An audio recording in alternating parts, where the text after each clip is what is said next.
Welcome to the Business L&K podcast. I'm Kathy Andersen at the Lincoln Partnership for Economic Development, and I'm joined by John Strope. We're here in the AOI Podcast Studio, one of the great Lincoln companies investing through the Chamber of Commerce and the Partnership for Economic Development. I am excited to be joined by John today. He is the program coordinator for the Heartland Robotics Cluster at Nebraska Innovation Studio.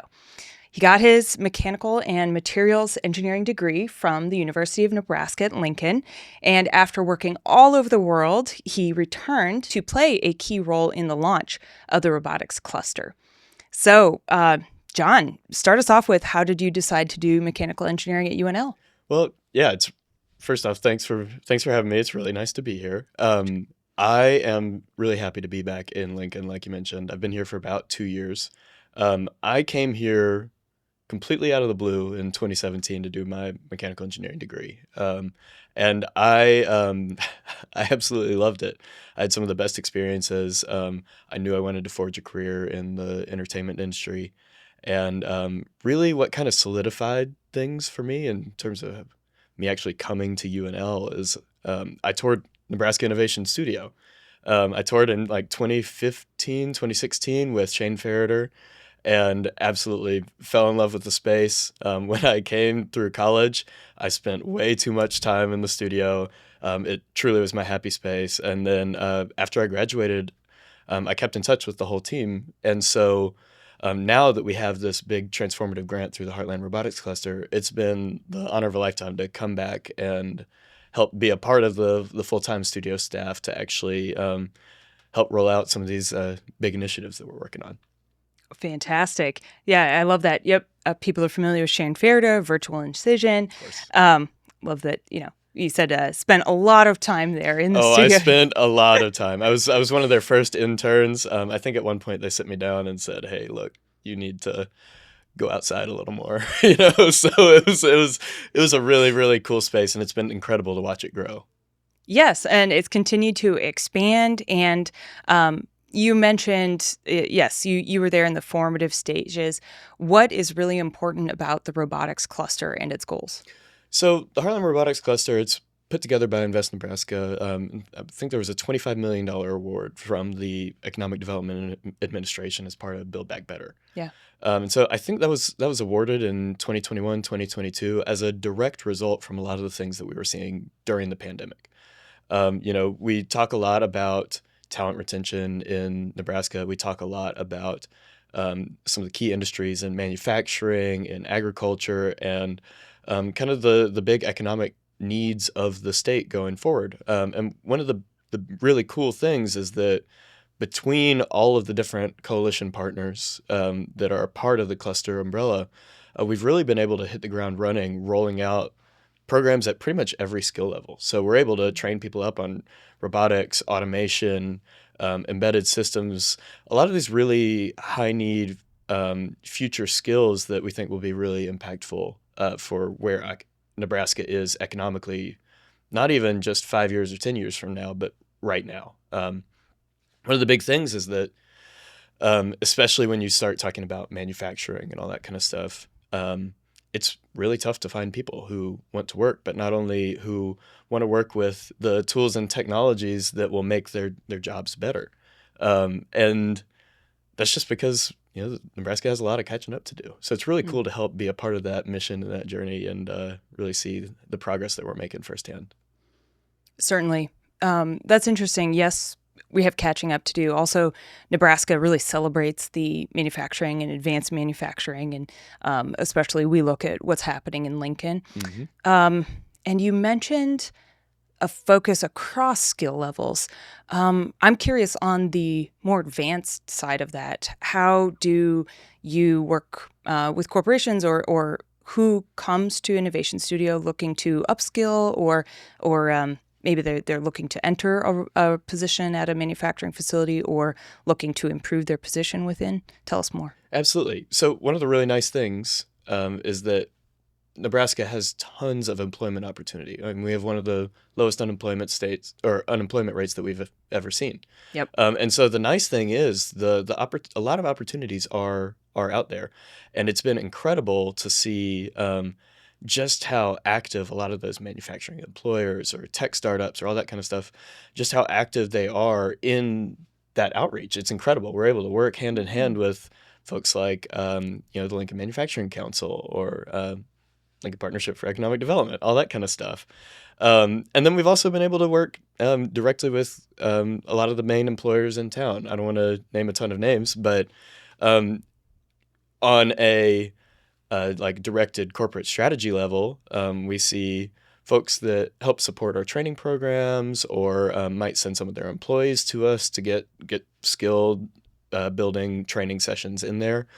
Or even at the personal level, a lot of times we'll go into a meeting room and we'll pitch something and they'll say, hey, that's really good. And by the way, I'd be really interested in this, or I'd love to bring my daughter to come and do this, or all that kind of stuff. So it's really cool to get that kind of engagement.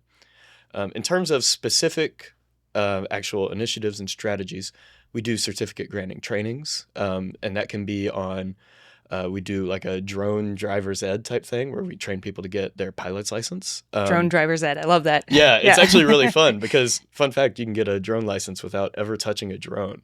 Oh. Which is a little scary because there are a lot of rules and a lot of things. So we actually give people hands-on flying time. And anyway, I digress. Yeah, very important. Very good. Yeah. Yeah, and then we also do Universal Robots Core certification, which is an internationally recognized certification.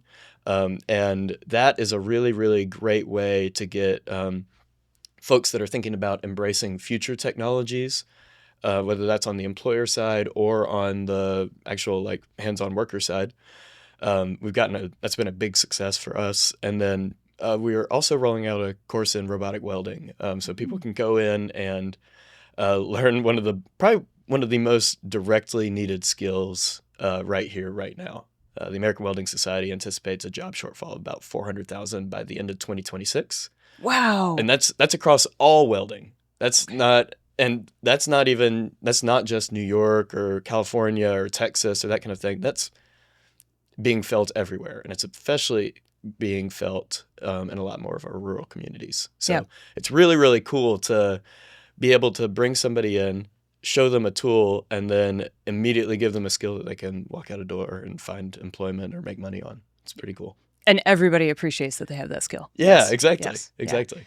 400,000 shortage in the next 2 years. Oh my gosh. Yep. That's a workforce planning challenge if I ever heard of one. That's exactly right. That's exactly right. So yeah, we do get to, you mentioned, a lot of the higher skill levels. We also do a lot of work with researchers at the university, all that kind of stuff. But what's really cool is that we're open to anybody and everybody. So it's not just the researchers or the big employers or all that kind of stuff. Anybody above the age of 12 can come with a parent. Anybody above the 18, you can come in whenever you want. It is a membership space or based space, so ranges from $25 for students all the way up to $85 for just general interest community members. And I tell you what, there are very few things that I could buy in the studio for $85. We have some very, very nice equipment, and it's really, really cool to be able to put that in the hands of a freshman in college and see what they can come up with. Definitely. And, just kind of for our listeners in general, you mentioned robotic welding, which is really cool. But what are some of the other machines and things that the facility offers that are just, high demand or worth mentioning? Absolutely. Well, I mean, pretty much anything you can imagine is in the studio. I mean, we have entire spaces for woodworking, ceramics, textiles, metalworking, rapid prototyping, additive manufacturing, all that kind of stuff. We can do basically anything except spray paint. Spray painting is not allowed, but everything else is pretty much wide open. No spray painting anywhere in the studio? No. Yeah. That is, well, we share a space with some of the ag researchers, and they don't like those kind of fumes. But it's absolutely incredible. I mean, we're talking, when we say additive manufacturing, we have over 32 3D printers, but it's not just your standard run-of-the-mill like melting plastic and laying it down layer by layer. We do have those. We have probably 13 of them, something like that. We also have one that's 4 foot by 3 foot by 3 foot. And then we also have another one that can do full color, even clear renditions. So I could print like a replica of this water bottle or all that kind of stuff. So we have pretty much anything. I've been doing a lot of ceramics lately. I've been learning. I watched the movie Ghost and thought I can do that. And I tell you what, it's way harder than it looks. So Yes, it is. yes, Throwing pots, not for the faint of heart. that's Nope. exactly right. I'll get that engineering degree, but the pottery is not for me. So Oh, man. And that brings us to the exciting news today. Tell us more about the Innovation Studio Robotics Fellowship. Yeah. Okay. So this is basically designed to be an opportunity to capitalize upon everything that the cluster is doing across the state. So we're launching a fellowship program. It's called the NIS Robotics Fellowship. What that allows our applicants to do is they basically get 5 months to build whatever they want. We provide a $2,500 materials budget. We provide networking opportunities, special events, a mentorship program, and then also they get full access to the studio. So free membership, twice a week they can come in, and there's basically open build hours when they get the whole space to themselves. And I'll be there to support people and all that kind of stuff. So it's a really, really cool opportunity, and it's basically built to be the program that a lot of the folks that we talk to in our professional work wish that they had when they were living in Lincoln. So we think it'll be really powerful for talent retention. We think it'll be really, really powerful for kind of unlocking a lot of the potential and capitalizing on the momentum of all the different resources that we have being poured into the state right now. Yeah. And really, there's really never been a better time for programs like this to launch, because there's so much positive energy and momentum being put into the tech world in Nebraska right now. So really, really excited about it. The deadline to apply is December 8th, so it's coming up quick. But this is our first cohort. Like I mentioned, it'll be run for a 5-month period. It's open to anybody of any skill level, any background. All you have to do is be 18 and up, and you have to live close enough to the studio to be actively involved and regularly showing up and making use of the resources there. But I'm really excited for it. This is the program that I wish that I had when I was a student. And so I'm really, really excited to see what people build. And that is wonderful that you shaped this program to kind of meet that need. And as I understand, you've been recruiting, and the applicant pool looks pretty great. It looks really, really good. I'm very excited to see some of these creations take shape in the real world. As am I. Like you said, just the what people are going to dream up, what they're going to create. This energy is going to be amazing. Absolutely. Yes, and as you know, focusing on the innovation and entrepreneurship side, I wholeheartedly agree. As we're growing the startup energy and the startup momentum, there's more and more need for these kinds of skills. And the thing is, one of the things that I think gets counted out of a lot of the brain drain discussions is that when people think robotics, Nebraska is not necessarily the first word that comes to mind. But these things can really be built anywhere. And if we can build it here, then we can take it pretty much anywhere else around the world. And the really special thing is that Nebraska has the talent base. Some of the best engineers I've ever worked with, or all that kind of stuff, have been here, lived here, worked here. But a lot of those employment opportunities or research opportunities or all that kind of stuff, they've been highly competitive and a very, very small pool of opportunity. And a lot of times, you have to look to the coasts or you have to look elsewhere around the world. And that's changing. I mean, we're seeing successful startups that are expanding their team or that are working on new product ideas or new development and all this kind of stuff. And it's really, really exciting. And it's really, really unique to be here because there's so much going on, whether that's you need entrepreneurial funding, whether you need technical resources. I mean, we have pretty much the tools and equipment to pretty much prototype any type of robot that most people could imagine. We just need folks to actually take that leap. And so this is the reason to do that. We'll give you a little bit of funding, we'll give you a little bit of time, and we'll give you the resources that you need to succeed. Really, what you build is up to you. So it's really exciting. A really formative and exciting time. Yeah, I think so. So we talked about the early, what people will build and how it pairs up with the startup world, I want to take us a little bit to the corporate world. Sure. In 2025 and beyond, how can the businesses, small, medium, and large, interact with the Innovation Studio? Like, why would they call you up, and Oh, how of do you course. talk to them? Well, we get calls like that all the time. Great. And, you know, a lot of the time it's maybe to run some of our higher priced equipment that, you know, if you're doing small article production or all that kind of stuff, maybe you're prototyping or all that kind of thing, the studio really fits a lot of those needs really well. Hmm. I highly encourage those kind of employers, developers, all that kind of stuff to take a look on our website at our equipment list and look through some of the resources that we have available. One of the other nice things is that we have a team of 4 people that are staffed by this grants that are all experts in their field. So we have a full-time machinist. We have program coordinators for robotics, automation, embedded systems, all this kind of stuff. And those people are available to help consult, help improve your project, all that kind of stuff. However, right now, the way that our work is structured, you know, we can advise individuals on a project or all that kind of stuff. If there's a specific project that a company really, really wants to put their mind into or all that kind of stuff, as long as it's not bound by any NDAs or anything like that, they're able to apply for the fellowship if they'd like, really capitalize on a lot of the resources and all that kind of stuff. Okay. Even a few of our Innovation Campus partners are have applicants that are going through the selection process and all that kind of stuff now. We get folks from Marble Technologies, from ALA Engineering, who are in our studio constantly, developing new products, developing new components, all that kind of stuff, even 3D scanning an entire feedlot truck, all this kind of stuff. So we do a lot of corporate partnerships and work. One of the really exciting things is that's something that we're really looking to expand in going forward.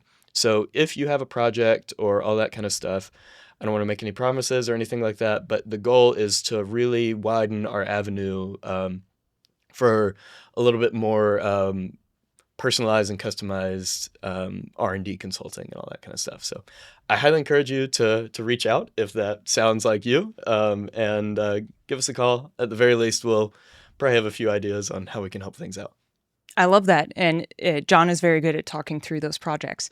Is your information listed on the website, or they would find on the website? It should be. There's a contact info for the whole team and all that kind of stuff. We also have a mailing list on there if you want to stay connected on the new things that we have going, because I think we probably double the number of 3D printers or all that kind of stuff pretty much every year. So every now and then we'll send out a blast that's like, hey, by the way, here's 10 new toys that we have to play with. So excellent. Yeah. Excellent. Oh, I love all the capability that you're providing and the vision. This is really great. From my perspective at LPED, I'm very excited for it. Yeah. Anything else to share with the audience, or how can we help you? Any asks? Really, I would say that the best thing that we need is that we need people through our door to help things. We're grant funded right now, and we have pretty much everything that we can need. We just need to get it in as many hands as possible. So if you have any ideas or any projects or all that kind of stuff, I highly recommend you to reach out. That mailing list is a great way to stay connected. And then also, we do a bunch of events. Most of them are free and open to the public. We have a monthly speaker series that is really fun. We usually have free food. We try and alternate between some of the best and brightest across the nation in the robotics world. And then we also try to balance that with local perspectives, a lot of whom are at the top of their field, and some of them I've never heard of before, and others I've dreamed to talk with. So it's been really, really, that's a really great way for people to get connected. Otherwise, we have, like I mentioned, some of our certificate granting programs. It's a great way to keep your skills sharp and hit your professional development goals and all that kind of stuff. And then also, if you're looking, we're in December now. Pretty much the entire month of December turns into Santa's workshop. So if you have any ideas for any projects or fun hobbies you wanted to start or all that kind of stuff, odds are you can save yourself a lot of money and head down to the studio. That makes sense. Yeah. Must be fun there in December. It's very fun. I think sometimes we see people making like 6-foot tall Coke bottle statues, and other times we see people prototyping like a 4-foot wide quad rotor drone. So you get a little bit of everything. Wow. Yeah. Wow. It's a fun place to be. People should stop by and check it out. Of course. So thank you very much. Thanks, everybody. This has been John Strope, our guest today, and I'm Kathy Andersen with the Business L&K Podcast. Thanks.